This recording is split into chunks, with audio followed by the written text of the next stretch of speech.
नमस्कार बच्चों। आज हम पाठ 11 पृथ्व्याम त्रीणि रत्नानि उसके प्रश्न उत्तरों का अध्ययन करेंगे। हम पाठ को हमने पिछली वीडियो में देख चुके हैं। अब हम प्रश्नों को देखेंगे। तो आज का अपना जो पहला प्रश्न है उसमें क्या पूछ रहा है, एतानि सर्वाणि सुभाषितानि ऊचे पठन्तु स्मरन्तु लिखन्तु च। ऊपर लिखे हुए जो भी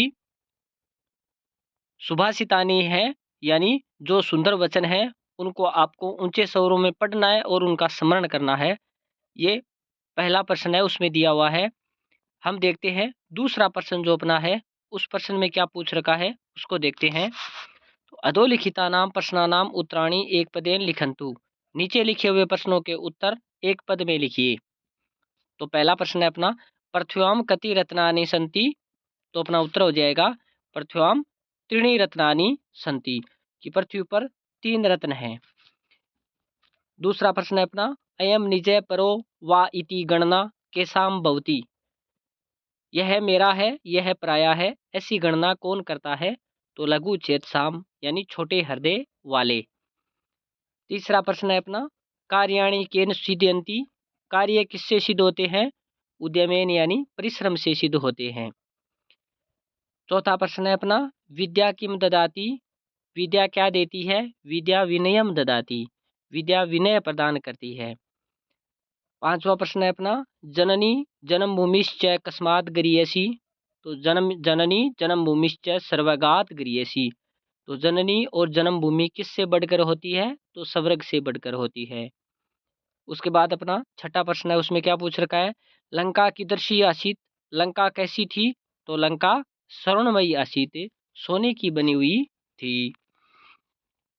उसके बाद में अपना दूसरा प्रश्न है, उसमें क्या दे रखा है कि अधोलिखितानां प्रश्नानां एक वाक्येन उत्तराणि लिखन्तु। नीचे लिखे हुए जो प्रश्न है उनका एक वाक्य के अंदर उत्तर लिखिए। तो यहाँ पर पहला प्रश्न है अपना, पृथ्व्याम त्रीणि रत्नानि कानि सन्ति। पृथ्वी पर 3 रत्न कौन कौन से हैं। तो वहाँ पर बता रखा है, पृथ्व्याम त्रीणि रत्नानि जलम अन्नम सुभाषितम च सन्ति। पृथ्वी पर 3 रत्न जल, अन्न और मधुर वचन है। उसके बाद में हमारा दूसरा प्रश्न है, उदार चरिता नाम भाव कै भवति। उदार चरित्र वालों का भाव कैसा होता है। तो उदार चरिता नाम भाव है वसुधा एव कुटुम्बकम अस्ति। संपूर्ण पृथ्वी ही परिवार है, ऐसा होता है। तो वसुधा एव कुटुम्बकम। तीसरा प्रश्न है अपना, मृगा स्वयमेव कस्य मुखे न प्रविशन्ति। मृग स्वयं किसके मुख में प्रवेश नहीं करते हैं। तो मृगा स्वयमेव सुप्तस्य सिंहस्य मुखे न प्रविशन्ति। सोए हुए शेर के मुंह में प्रवेश नहीं करते हैं। प्रश्न अपना चौथा है, घ अभिवादनशीलस्य नित्यम कानि वर्धन्ते। अभिवादनशील व्यक्ति की हमेशा क्या बढ़ते हैं। तो अभिवादनशीलस्य नित्यम चत्वारि आयुर्विद्या यशो बलम। उसके 4 गुण बढ़ जाते हैं, आयु, विद्या, यश और बल। उसके बाद में अपना पांचवा प्रश्न है, नए वाला, मनुष्य है धनात् किम आपनोति। मनुष्य धन से क्या प्राप्त करता है। तो मनुष्य धनात् धर्मम प्राप्नोति। तो मनुष्य धन से धर्म की प्राप्ति करता है। तो धर्मम प्राप्नोति। उसी प्रकार अपना जो छठा प्रश्न है, इसमें क्या पूछ रखा है, उत्पन्नेषु कार्येषु कीदृशम धनम उपयोगाय न भवति। तो उत्पन्नेषु कार्येषु परहस्तगतम धनम उपयोगाय न भवति। यानी सही समय आने पर कौन सा धन उपयोग में नहीं होता है। तो जो दूसरे के हाथ में गया हुआ धन होता है वो समय आने पर उपयोग में नहीं लिया जा सकता। उसी प्रकार अपना चौथा प्रश्न है, इसमें पूछ रखा है, चित्रम दृष्ट्वा वाक्यानि रचयन्तु। चित्र को देखो और वाक्यों की रचना करो। तो हमारे सामने ये जो चित्र दे रखे हैं इनके आधार पर हमें वाक्यों की रचना करनी है। तो देखते हैं हम वाक्य अपने क्या क्या पूछ रखे हैं। तो अपना पहला जो वाक्य है, इसमें क्या पूछ रखा है कि वृक्ष वृक्ष है फलानी यच्छति। वृक्ष फल प्रदान करते हैं। तवम फलानी स्वीकरोषि। तुम उस फल को स्वीकार करते हो। अहम फलानी स्वीकरोमि। और मैं भी फल को स्वीकार करता हूँ। तो यहाँ पर ये जो तवम शब्द है ये कहाँ का है, ये मध्यम पुरुष एक वचन का, और अहम शब्द है ये उत्तम पुरुष एक वचन का है। तो हम देखते हैं, तो वृक्ष है छाया यच्छन्ति, वृक्ष छाया प्रदान करता है। उसके बाद छायाशीलः भवति, छाया शीतलः भवति, छाया ठंडी होती है। वयं छायायां विश्रामं कुर्मः। उसी प्रकार ख वाला है, वृक्ष कर्गदम यच्छति, और मध्यम पुरुष में हो जाएगा कर्गदः उपयोगाय भवति, और उसके बाद में जो द्विवचन और बहुवचन में जो हो जाएगा वो कौन सा है, उत्तम पुरुष में हो जाएगा वयम कर्गदेषु लिखामः। उसी प्रकार गय वाला है, वृक्ष काष्ठम यच्छति, काष्ठम ईंधनाय भवति, और भवन निर्माण है काष्ठाय आवश्यकता में भवति। उसी प्रकार घय वाला हो जाएगा, वृक्ष है शुद्ध वायुम यच्छति, जो ऊपर दिए हुए हैं उन्हीं में से हम लिख रहे हैं। वृक्ष शुद्ध वायुम यच्छति, अनेन पर्यावरणस्य शुद्धि भवति, और शुद्धेन वायुना वयम स्वास्थ्याय भवामः। उसी प्रकार गए हैं, वृक्ष पुष्पाणि यच्छन्ति, पुष्पाणि सुगंधम प्रसारयन्ति, पुष्पाणि माला भवति।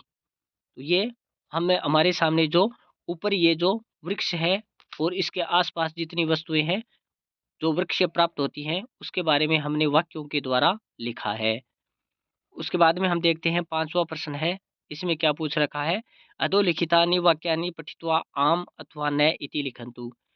नीचे लिखे हुए वाक्यों को पढ़ करके आम और न, सही और गलत लिखना है। सही होगा उसके लिए आम, और गलत होगा उसके लिए न भरना है हमें खाली जगह पर। तो हमारा क वाला दिया हुआ इसमें क्या है, त्रीणि रत्नानि जलम अनम पाषाण च सन्ति। 3 रत्न जल अन्न और पत्थर होते हैं, तो ये गलत है। जल अन्न और सुभाषितम होते हैं। उसी प्रकार ख है, किम धर्मेण सुखम प्राप्यते, क्या धर्म से सुख की प्राप्ति होती है। बिल्कुल सही बात है, धर्म से सुख की प्राप्ति होती है। उसी प्रकार गय वाला है, किम विद्या विनयम ददाति, तो बिल्कुल ठीक है, विद्या विनय प्रदान करती है। फिर है घ, किम अभिवादनशीलस्य विद्या वर्धते, तो बिल्कुल सही बात है, अभिवादनशीलस्य आम विद्या वर्धते। उसी प्रकार गए हैं, किम उद्यमेन कार्याणि नश्यन्ति, क्या परिश्रम से कार्य नष्ट होता है। नहीं, परिश्रम से कार्य नष्ट नहीं होता है, ये गलत बात है। फिर है चय अपना, किम जन्मभूमि ही सर्वगात गरीयसी भवति, क्या जन्मभूमि स्वर्ग से बढ़कर होती है। तो बिल्कुल ठीक बात है, आम की जन्मभूमि है वो स्वर्ग से बढ़कर होती है।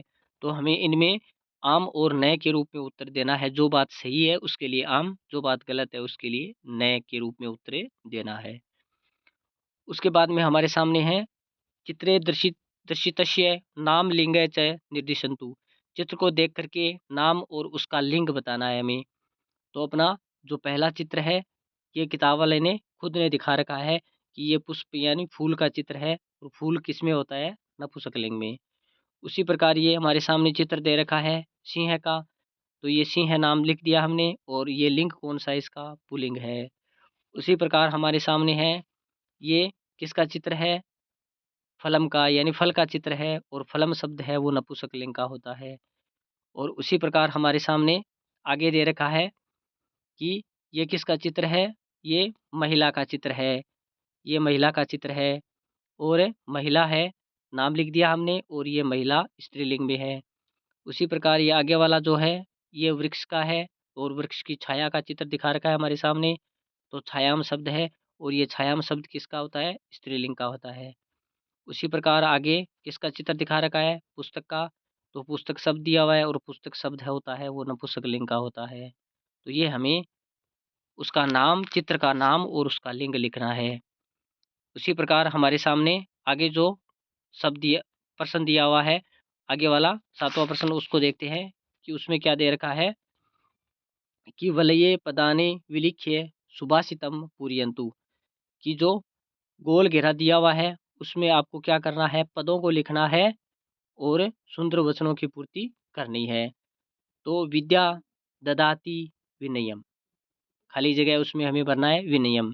विनयात याति धनात, धनात आपनोति, और फिर धनम पात्रत्वात्, और फिर पात्रत्वात् धर्मम। अब धनात से हमें धर्मम यानी धर्म की प्राप्ति होती है, और ततः है उसके बाद में सुखम, उसके बाद में हमें किसकी प्राप्ति होती है? सुख की प्राप्ति होती है। तो इस प्रकार जो गोले में खाली जो लिखा हुआ है गोला, उसकी हमें पूर्ति करनी है। उसी प्रकार आगे वाला 8वां प्रश्न है अपना, उसमें क्या पूछ रखा है? पट्टिकात पदानि चित्वा निर्देशानुसारम पदानि लिखन्तु। पट्टिका में लिखे हुए जो पद है उनको निर्देश के अनुसार आप नीचे लिखोगे। तो पहला है अपना प्रथमांत पुलिंग पुलिंग पदानि सन्ति। प्रथमांत पुलिंग पद कौन सा है? तो यहाँ पर उद्यम शब्द आपके सामने लिखा हुआ है, और उसके बाद में विनय शब्द है, उसके बाद में नीचे है शब्द है, उसके बाद में पराक्रम है शब्द है। उसी प्रकार हम देखते हैं कि प्रथमांत स्त्रीलिंग पद कौन कौन से हैं। प्रथमांत पुल्लिंग पद है वो हमने देख लिया, उद्यम है, निज है, विनय है और पराक्रम है।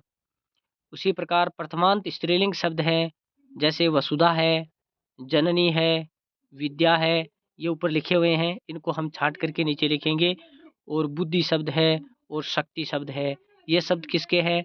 ये स्त्रीलिंग के शब्द हैं जो हमें ऊपर पट्टिका के अंदर लिखे हुए हैं। इनमें से हम छाट करके नीचे लिख रहे हैं कौन सा शब्द पुल्लिंग का है, कौन सा शब्द स्त्रीलिंग का है। उसी प्रकार हम देखते हैं गय के अंदर जो हमारा गय लिखा हुआ है, इसके अंदर क्या लिखा हुआ है? प्रथमांत नपुंसक लिंग वाले पद कौन कौन से हैं? जैसे साहसम, जैसे धैर्यम, जैसे पत्रम, जैसे धनम और जैसे मूलम। ये शब्द के हैं क्या है? नपुंसक लिंग के हैं, प्रथमांत पद हैं। उसी प्रकार हम हमारा 9वां प्रश्न है उसको देखते हैं। पाठगतानि सुभाषितानि स्मृतवारिक्तानि नानी पुरियंतु। पाठ के अंदर दिए गए जो सुभाषित पद हैं उनका स्मरण करते हुए छूटे हुए अक्षर हैं उनकी पूर्ति करनी है। तो यहाँ पर पहला है पृथ्व्याम त्रीणि रत्नानि। पृथ्वी पर 3 रत्न हैं, जलम, अनम और सुभाषितम। तो सुभाषितम लिखा हुआ है, हमें जलम और अनम लिखना है। उसी प्रकार ख वाला है उदार चरिता नाम तु वसुदेव कुटुंबकम। तो वसुदेव शब्द हमें यहाँ पर भरना है। उसी प्रकार उद्यमेन ही कार्याणि सिद्ध्यन्ति। तो कार्याणि शब्द आ जाएगा यहाँ पर।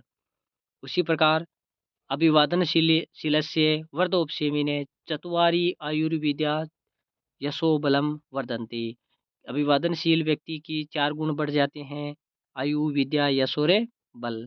तो हमें ये जो पीछे श्लोकों के अंदर दिए हुए हैं उन्हीं में से छूटे हुए अक्षर हैं उनकी पूर्ति हमें करनी है यहाँ पर। उसी प्रकार नीचे दिया हुआ है, इसके अंदर देखते हैं उद्यम, साहसम, धैर्य, बुद्धि, पराक्रम है, ये वर्तन्ते तत्र देव है, सहाय करते हैं। तो ये हमें इसकी पूर्ति करनी है। उसी प्रकार च वाला है अपना विद्या विनयम ददाति। तो विनयम शब्द हम यहाँ पर लिख देंगे। उसी प्रकार जननी जन्म भूमिश्चय सर्वगात अपि गरीयसी। तो स्वर्गात शब्द यहाँ पर आ जाएगा। तो इस प्रकार हमें इनमें छूटे हुए अक्षर श्लोकों के अंदर है उनकी पूर्ति करेंगे। उसके बाद में हमारा 10वां प्रश्न है, इसमें क्या पूछ रखा है? चित्राणि दृष्ट्वा उचितान श्लोकान श्लोकासान लिखन्तु। चित्रों को देख करके उचित श्लोकों के जो अंश हैं उनको हमें लिखना है। तो पहला है हमारे सामने ये जो चित्र के अंदर दिखा रखा है, क्या दिखा रखा है कि यहाँ पर एक व्यक्ति है वो परिश्रम कर रहा है इस चित्र के अंदर। तो उद्यमेन ही सिद्ध्यन्ति कार्याणि। तो यहाँ पर ये हम वाक्य है, श्लोक का एक अंश लिख देंगे यहाँ पर कि ये परिश्रम कर रहा है। तो परिश्रम से संबंधित हमारे श्लोक में जो दिया हुआ है वो वाक्य यहाँ पर लिखेंगे। तो उद्यमेन ही सिद्ध्यन्ति कार्याणि। उसी प्रकार हमारे सामने आगे लिखा हुआ है पृथ्व्याम त्रीणि रत्नानि जलम अनम सुभाषितम। तो यहाँ पर ये जल का चित्र दिखा रखा है, तो हम देख लेंगे ये अन्न का चित्र दिखा रखा है, और उसके बाद में ये किताब दिखा रखी है, इसका मतलब सुंदर वचन। तो पृथ्वी पर 3 रत्न हैं, जल, अन्न और सुंदर वचन। उसी प्रकार हमारे सामने आगे दे रखा है, ये हमारे भारत का चित्र दिखा रखा है। तो यहाँ पर हमारी जन्मभूमि है ये भारत। तो यहाँ पर ये वाक्य हो जाएगा जननी जन्मभूमिश्च सर्वगात अपि गरीयसी। तो ये यहाँ पर वाक्य आ जाएगा क्योंकि यहाँ पर भारत का चित्र दिखा रखा है। उसी प्रकार हमारे सामने आगे वाला चित्र दिखा रखा है कि यहाँ पर ये पात्रत्वात् धनम आपनोति। पात्र व्यक्ति जो होता है उसको धन की प्राप्ति होती है। तो यहाँ पर ये धन की गठरी दिखा रखी है। तो यहाँ पर ये वाक्य हो जाएगा पात्रत्वात् धनम आपनोति।